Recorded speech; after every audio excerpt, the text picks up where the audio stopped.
ನಮಸ್ಕಾರ ವೀಕ್ಷಕರೇ, freedom TV ನ್ಯೂಸ್ಗೆ ಸ್ವಾಗತ. ನಾನು ಅಶ್ವಥ್. ದರ್ಶನ್ ಮತ್ತೆ ಆ ತಪ್ಪು ಮಾಡಲ್ಲ. ಎಸ್, ಇದು ಇವತ್ತಿನ ಒಂದು ಟಾಪಿಕ್. ಹಾಗಾದರೆ ದರ್ಶನ್ ಯಾವ ತಪ್ಪು ಮಾಡಲ್ಲ?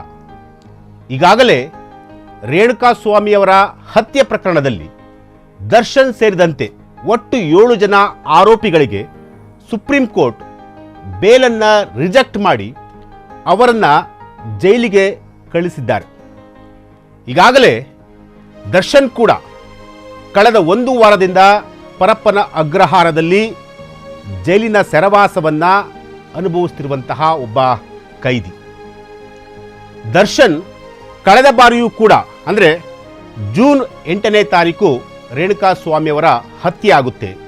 ಅದಾದ ನಂತರ ಜೂನ್ 11ನೇ ತಾರೀಕು ದರ್ಶನ್ ಸೇರಿದಂತೆ ಒಟ್ಟು 17 ಜನ ಆರೋಪಿಗಳನ್ನು ಪೊಲೀಸರು ಅರೆಸ್ಟ್ ಮಾಡ್ತಾರೆ. ಆ 17 ಜನ ಆರೋಪಿಗಳನ್ನು ಪರಪ್ಪನ ಅಗ್ರಹಾರ ಜೈಲಿಗೆ ಕಳಿಸ್ತಾರೆ. ಅದಾದ ನಂತರ ಸುಮಾರು 4-5 ತಿಂಗಳ ನಂತರ ಹೈಕೋರ್ಟ್ ಅವರಿಗೆ ಜಾಮೀನನ್ನು ಕೂಡ ಮಂಜೂರು ಮಾಡುತ್ತೆ.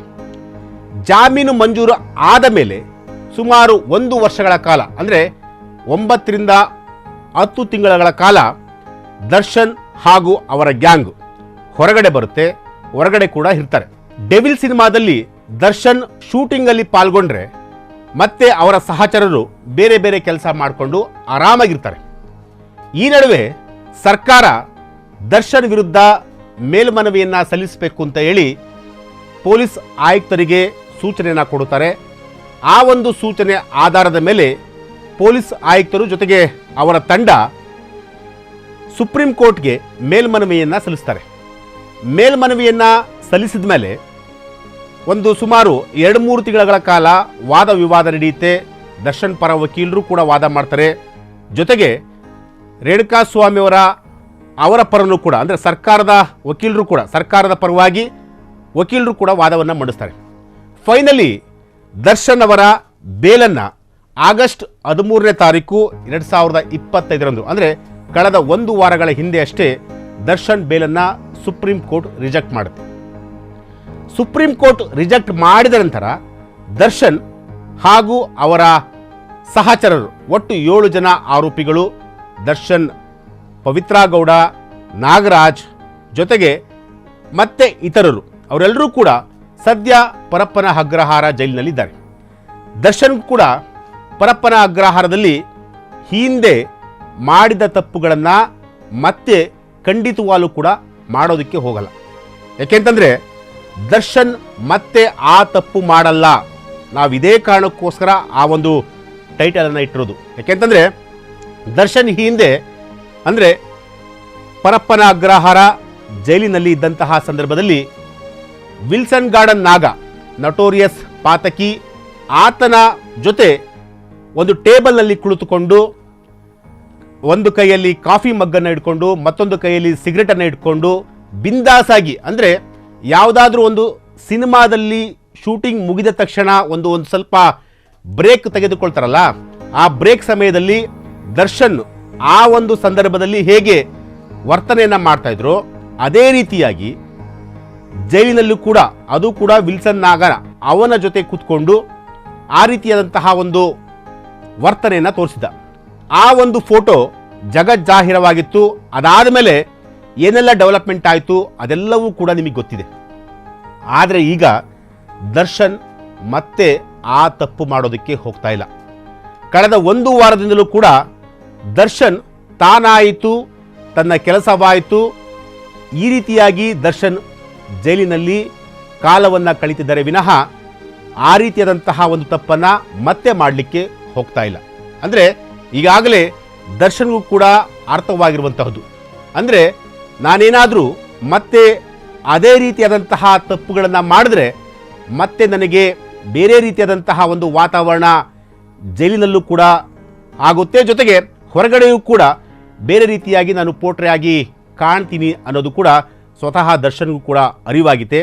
ಸೊ ಹಾಗಾಗಿ ದರ್ಶನ್ ಕಳೆದ 1 ವಾರದಿಂದಲೂ ಕೂಡ ನಮಗೆ ಬಂದಿರುವಂತಹ ಮಾಹಿತಿ ಪ್ರಕಾರ ಅವರು ಯಾರ ಜೊತೆಯಲ್ಲೂ ಕೂಡ ಯಾರ ಸಂಪರ್ಕಕ್ಕೂ ಕೂಡ ಸಿಗ್ತಾ ಇಲ್ಲ. ಅಂದರೆ ಬೇರೆ ಸಹಕೈದಿಗಳು ದರ್ಶನ್ ಅವ್ರನ್ನ ಭೇಟಿ ಮಾಡಬೇಕು ಅಥವಾ ಬೇರೆಯವರು ತುಂಬ ಆಪ್ತರು ಕೂಡ ದರ್ಶನ್ ಅವ್ರನ್ನ ಭೇಟಿ ಮಾಡಬೇಕು ಅಂತೇಳಿ ಜೈಲು ಸಿಬ್ಬಂದಿಗಳ ಬಳಿ ಕೇಳಿಕೊಂಡ್ರು ಕೂಡ ಸ್ವತಃ ದರ್ಶನ್ ಅವರೇ ನಾನು ಯಾರನ್ನೂ ಭೇಟಿ ಮಾಡಲ್ಲ, ನನಗೆ ಯಾರ ಅವಶ್ಯಕತೆನೂ ಕೂಡ ಇಲ್ಲ, ನಾನಾಯಿತು ನನ್ನ ಕೆಲಸವಾಯಿತು ಅಂತ ಹೇಳಿ ಸ್ವತಃ ದರ್ಶನ್ ಅವರೇ ಜೈಲು ಸಿಬ್ಬಂದಿಗಳಿಗೆ ಹೇಳಿರುವಂತಹ ಒಂದು ಮಾತು. ಅದರ ಜೊತೆಗೆ ದರ್ಶನ್ ಅವರು ಪ್ರತಿನಿತ್ಯ ಪುಸ್ತಕವನ್ನು ಓದ್ತಾ ಇರುವಂಥದ್ದು, ಒಂದಷ್ಟು ಕಂಟೆಂಟ್ ಇರುವಂತಹ ಪುಸ್ತಕಗಳನ್ನು ಈಗ ಜೈಲಿನಲ್ಲಿ ದರ್ಶನ್ ಅವರು ಸ್ಟಡಿ ಮಾಡ್ತಿರುವಂಥದ್ದು. ಅಂದರೆ ದರ್ಶನ್ಗೆ ತನ್ನ ತಪ್ಪಿನ ಅರಿವು ಈಗ ಆಗಿದೆ ಅನಿಸುತ್ತೆ. ಅಂದರೆ ಇಲ್ಲಿವರೆಗೂ ಕೂಡ ದರ್ಶನ್ ತಾನು ಏನು ಮಾಡಿದ್ರೂ ಕೂಡ ನಡೆಯುತ್ತೆ, ತಾನೇ ಹೆಂಗಿದ್ರೂ ಕೂಡ ನಡೆಯುತ್ತೆ, ತಾನು ಹೇಗೆ ಅಂದರೆ ನಾನು ಎಷ್ಟೇ ಐಷಾರಾಮಿಯಾಗಿ ಹೊರಗಡೆ ಹೆಂಗಿದ್ನೋ ಜೈಲಲ್ಲೂ ಕೂಡ ಅದೇ ರೀತಿಯಾಗಿ ಇರ್ಬೋದು ಅಂತೇಳಿ ದರ್ಶನ್ ಈ ಹಿಂದೆ ಅರ್ಥ ಮಾಡ್ಕೊಂಡಿದ್ರು. ಆದರೆ ಅದೆಲ್ಲವೂ ಕೂಡ ಈಗ ಕಂಪ್ಲೀಟ್ ಬದಲಾವಣೆ ಆಗಿರುವಂತಹದ್ದು. ಅಂದರೆ ದರ್ಶನ್ ಅವರು ಕಂಪ್ಲೀಟಾಗಿ ಬದಲಾಗ್ತಿದ್ದಾರೆ. ತನಗೆ ಯಾರ ಸಹವಾಸವೂ ಬೇಡ. ಒಂದು ವೇಳೆ ಏನಾದರೂ ವಿಜಯಲಕ್ಷ್ಮಿಯವರು ಏನಾದರೂ ಬಂದರೆ ಅವರನ್ನು ಮಾತ್ರ ಭೇಟಿ ಆಗ್ತಾರೆ.